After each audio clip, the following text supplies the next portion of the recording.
Hello student, welcome to physics math classes. आज हम लोग को देखना है application of Gauss law. Application of Gauss law में पहला एप्लीकेशन है electric field due to uniformly charge straight wire of infinite length. एक अनंत लंबाई के एक समान रूप से आवेशित चालक तार के कारण इलेक्ट्रिक फील्ड हमको निकालना है। ठीक है, अब इसमें इस सबको इनके एप्लीकेशन को जानने के लिए सबसे पहले हम लोग को तीन चीज़ पढ़ना है: linear charge density, surface charge density और वॉल्यूम चार्ज डेंसिटी। तो लीनियर चार्ज पहला क्या है? Linear charge density. Linear charge density क्या होता है? Linear charge density, the amount of charge per unit length is called linear charge density. ठीक है, रैखिक आवेश घनत्व। ठीक है, प्रति एकांक लंबाई में आवेश की मात्रा रैखिक आवेश घनत्व कहलाता है। Linear charge density, the amount of charge per unit length is called linear charge density. It is represented by lambda. ये लेमडा से रिप्रेजेंट कर, लेमडा इज इक्वल टू क्या होता है? Q upon L। ठीक है, लेमडा इज इक्वल टू क्या होगा? Q upon L। It's unit is coulomb per metre. ठीक है, इसका मात्रक क्या होता है? Coulomb per metre. यानी लीनियर चार्ज डेंसिटी क्या हुआ? The amount of charge per unit length is called linear charge density. It is represented by lambda. Lambda is equal to Q by L। It's unit is coulomb metre. दूसरा है surface charge density. ठीक है, दूसरा क्या है? Surface charge density. Surface charge density, the amount of charge per unit area is called surface charge density. प्रति एकांक क्षेत्रफल में आवेश की मात्रा को पृष्ठ आवेश घनत्व कहते हैं। लीनियर यानी सरफेस चार्ज डेंसिटी। ठीक है, the amount of charge per unit length is called पर unit area is called surface charge density. यानी प्रति एकांक एरिया, यानी कि 1 मीटर स्क्वायर के एरिया में जितना आवेश की मात्रा होगी वो सरफेस चार्ज डेंसिटी कहलाएगा। The amount of charge per unit area is called surface charge density. It is represented by sigma. Sigma is equal to Q upon A। It's unit is coulomb per metre square. It's unit is coulomb per metre square. अगला इसका होता है volume charge density. क्या होगा यहाँ पे? Volume charge density. Volume charge density, इसमें बोलेंगे the amount of charge per unit volume is called volume charge density. The amount of charge per unit volume is called volume charge density. ठीक है, किसी प्रति एकांक आयतन में आवेश की मात्रा को, ठीक है, आयतन आवेश घनत्व कहते हैं। The amount of charge per unit volume is called volume charge density. It is represented by rho. Rho is equal to क्या होगा? Q upon V। Its unit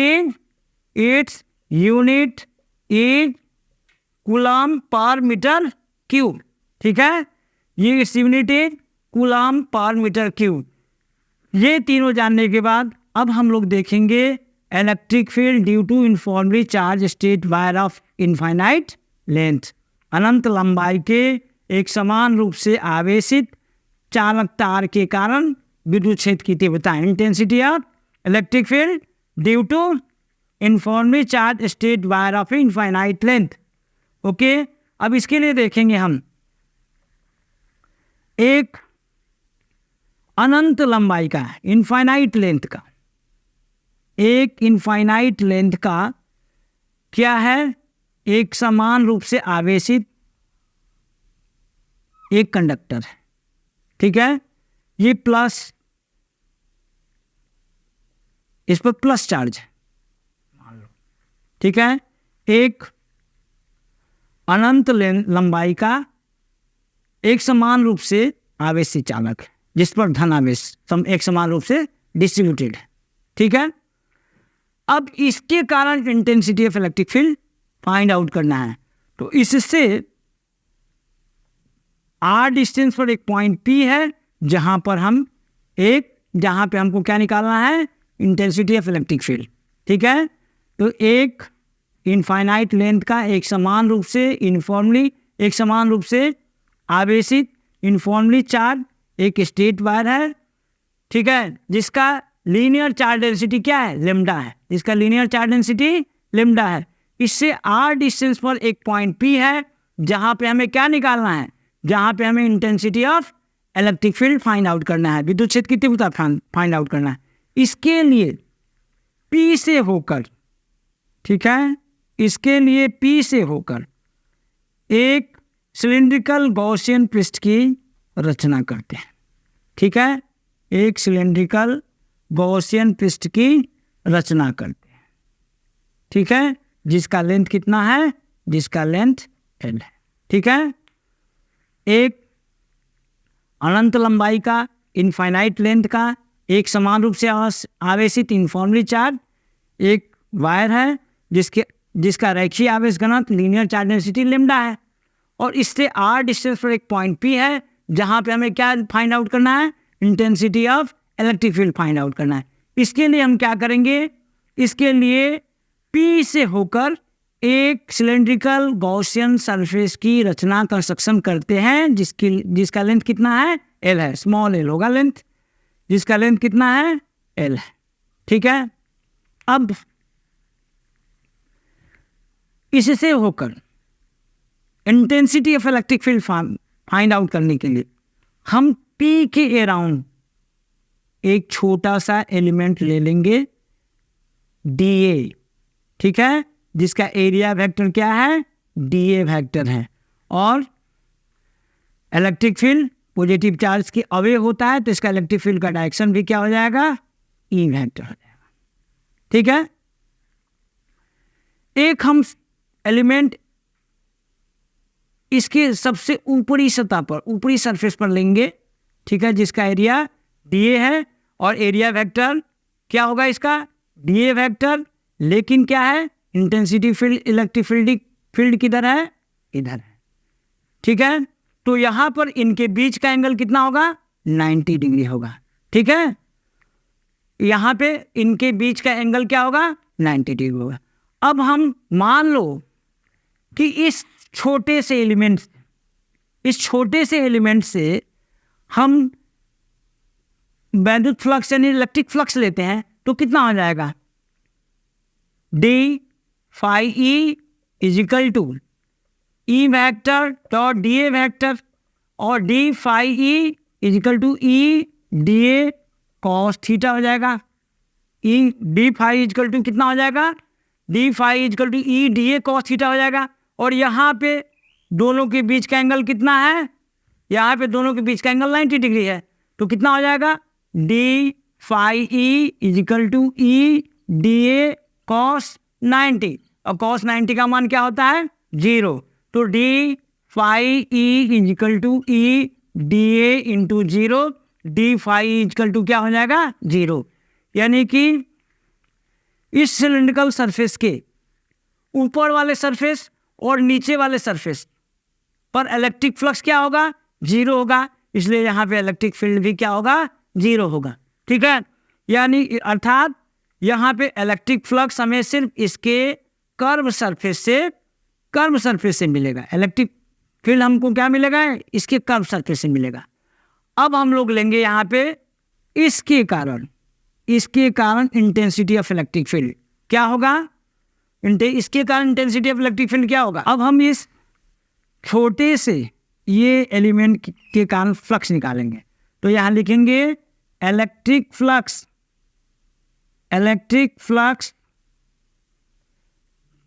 due to a small element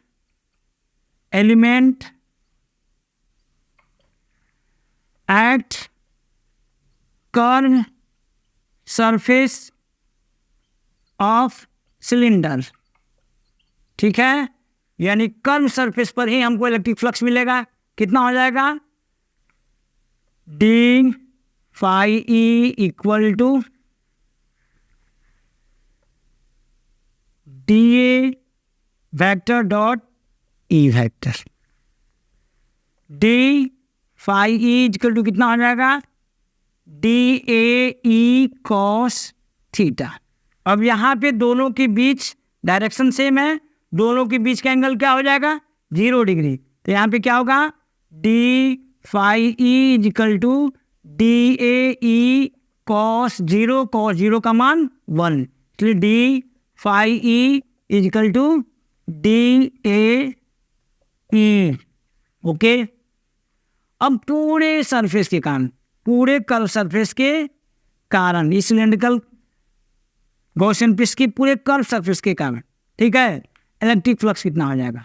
ठीक है, अब लिखेंगे यहाँ पे electric flux due to electric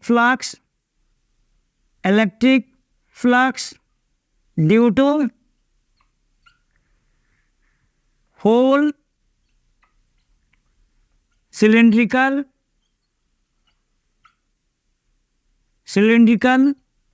surface. कितना हो जाएगा, integrate d phi E is equal to integrate d A E. ठीक है, अब यहाँ पे क्लोज सरफेस है, इसलिए यहाँ पे हम क्लोज दे देंगे क्लोज सरफेस के लिए। ठीक है, integrate d phi is equal to integrate d A E. ठीक है, अब देखिए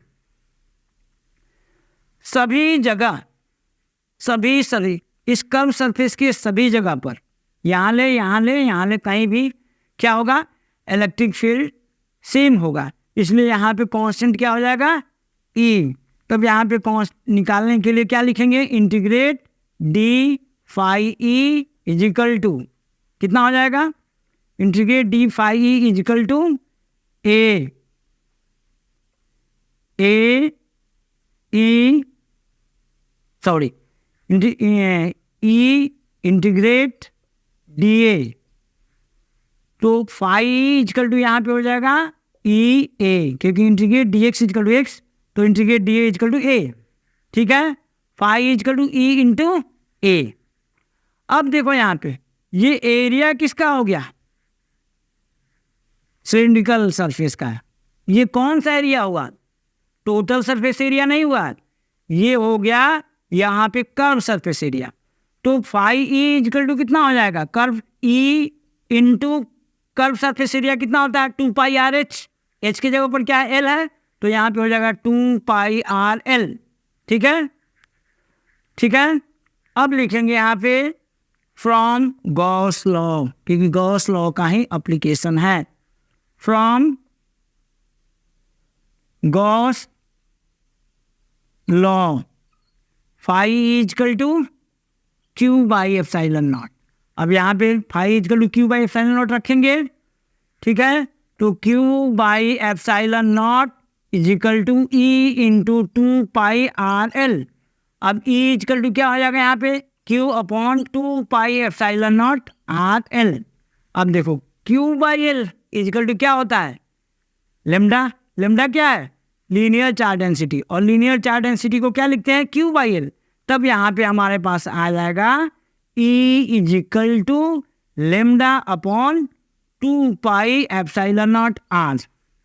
अब इसको वेक्टर में रखना है, तो E vector equal to lambda upon 2 pi epsilon not R into R unit vector. ये हो गया intensity of electric field due to uniformly charge straight wire of infinite length.